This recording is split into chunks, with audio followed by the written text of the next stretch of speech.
You're watching the Sega Driven YouTube channel, and welcome back to our Sonic Amateur Games Expo 2023 coverage.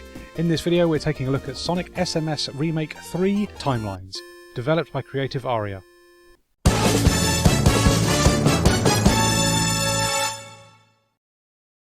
Now what we've got on our hands here is a Sonic Generations style reimagining of 8-bit Sonic games.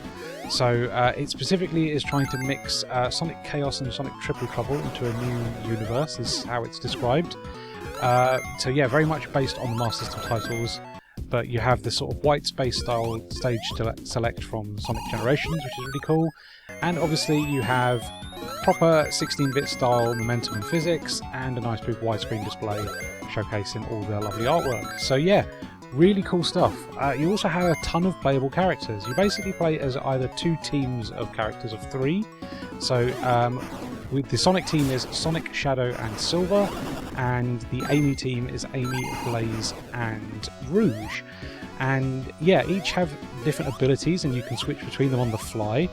You can also switch between teams on the fly if you find a team swap monitor during in the stages, so that's kind of cool. Yeah, you get sort of a tutorial stage, and then 2 acts of Turquoise Hill, and then a boss which you have to unlock using red star rings, which you find throughout the stages. I'm very impressed with this on the whole. I think the visual package overall is absolutely fantastic. I think the stage design is great, like nice mix of you know, speedy gameplay and platforming that I very much favour when it comes to classic style Sonic. Yeah, it sounds the part. It obviously, I suppose the sound font in particular is a little bit too advanced for, you know, Master System, but it's, why not have the freedom, you know, explore something a little bit further, because obviously this isn't completely contained within Master System limitations, what with it being widescreen, for example. So yeah, so why not go ham? But yeah, it's cool stuff. It's really, really interesting, really well executed. I had a great time with this. It felt very polished. Obviously, it's a bit short, but they do basically make this longer through a quick upwards curve in difficulty. The second act of Turquoise Hill, I died so much. Very, very difficult stage.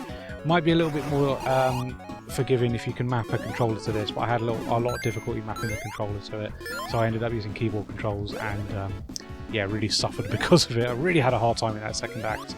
Very frustrating in places, but the difficulty was fair. Like, it was very much my fault that I was making mistakes and dying there. But yeah, it's a big, like, steep curve when it comes to difficulty in between Act 1 and Act 2 in this game.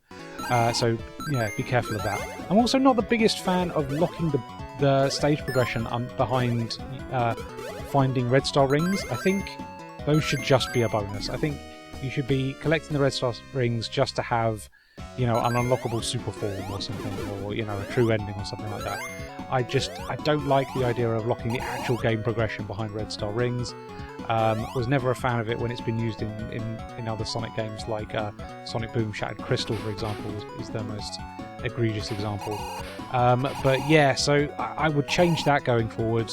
But other than that, and the difficulty, I had a really good time with this. I think it's a very impressive development. I really want to see it progress and see how it expands, because I love the idea of retro throwbacks to the 8-bit titles over the 16-bit stuff. We've seen the 16-bit stuff being reimagined so much now. Let's give the Master System games some love, and it's lovely to see projects like this that do just that. So yeah, really cool little game. Obviously, be warned of a big difficulty spike in the second act, but it's fair. You just have to stick with it, and it might be a little bit more forgiving if you can map a controller to it.